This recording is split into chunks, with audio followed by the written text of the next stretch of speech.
Power bridges the gap between strength and function. Whether recovering from an injury, striving to regain everyday function, or helping patients achieve their goals, exposing the shoulder and elbow joints to progressively higher velocity movements isn't just helpful, it's essential for getting back to what you love. In this guide, we'll be exploring the upper body plyometric continuum, a systematic approach to safely and effectively reintroduce speed, power, and control to your upper body. Now, before we can even think about diving into the phases of the continuum, it's important to understand its purpose: to systematically reintroduce high-velocity functional movements to the shoulder and elbow. This process isn't just about regaining strength. It's about teaching the upper body to control and generate force efficiently, skills critical for both athletic performance and everyday activities. Each phase builds upon the last, creating a progressive pathway from foundational control to explosive real-world power. With that being said, avoid progressing too fast. Master each phase before moving on to prevent injury and to maximize performance. Now, the exercises outlined in this video are examples that demonstrate the principles of each phase, but the continuum is quite flexible, allowing for customization based on the individual's capacity and goals. So feel free to get creative and design exercises that are specific to your goals and abilities. The first phase is the eccentric development phase. This phase lays the foundation for absorbing and controlling force through eccentric loading, which mimics real-world demands on the shoulder and elbow joints. It goes beyond traditional strength training slow lowering movements, emphasizing controlled deceleration at varying velocities. This approach trains muscles, tendons, and joints to act as brakes, effectively dissipating force in preparation for explosive power. Exercises like wall falls, progressing to kneeling falls, train controlled deceleration under manageable conditions. Medicine ball drop catches further reinforce this skill, requiring the upper body to absorb and stabilize impact forces. Progressions to single-arm tasks adds even more challenge. Examples include single-arm D2 lifts or chops. They focus on single-arm deceleration, helping prepare the joints for the higher forces and dynamic challenges of subsequent phases. Once the eccentric control is mastered, this phase focuses on generating force quickly and efficiently through concentric action. Velocity is introduced, transitioning strength into functional power. Medicine ball chest passes emphasize rapid and forceful extension from the chest, while rotational shot puts train rotational power, essential for sports and functional tasks. Overhead medicine ball slams combine strength and speed, requiring explosive force to lift and slam the ball. Single-arm D2 lifts or chops, now emphasizing the acceleration aspects of movement, further progress the phase. The goal is to prepare the upper body for pushing, throwing, and pressing with speed, setting the stage for integrated movements to follow. This phase emphasizes seamlessly blending force absorption and generation into fluid, high-velocity actions. Central to this process is the amortization phase, the brief transition between deceleration and acceleration.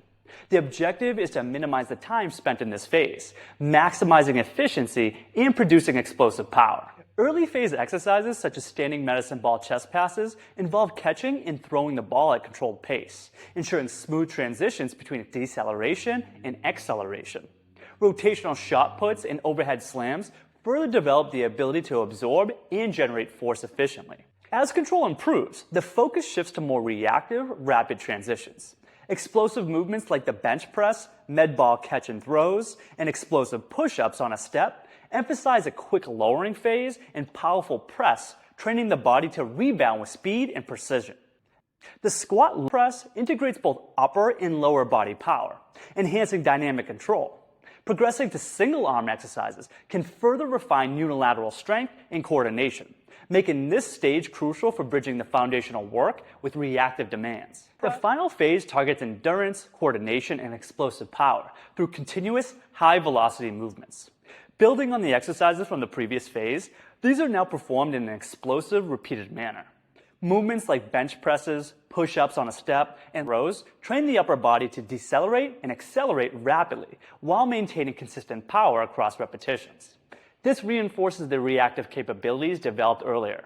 Incorporating single-arm drills with banded resistance adds another layer of complexity, allowing for extremely high-speed execution and exposure to rapid recoil times. Repeated throws using a light medicine ball against a wall or rebounder are particularly effective for honing explosive power and control.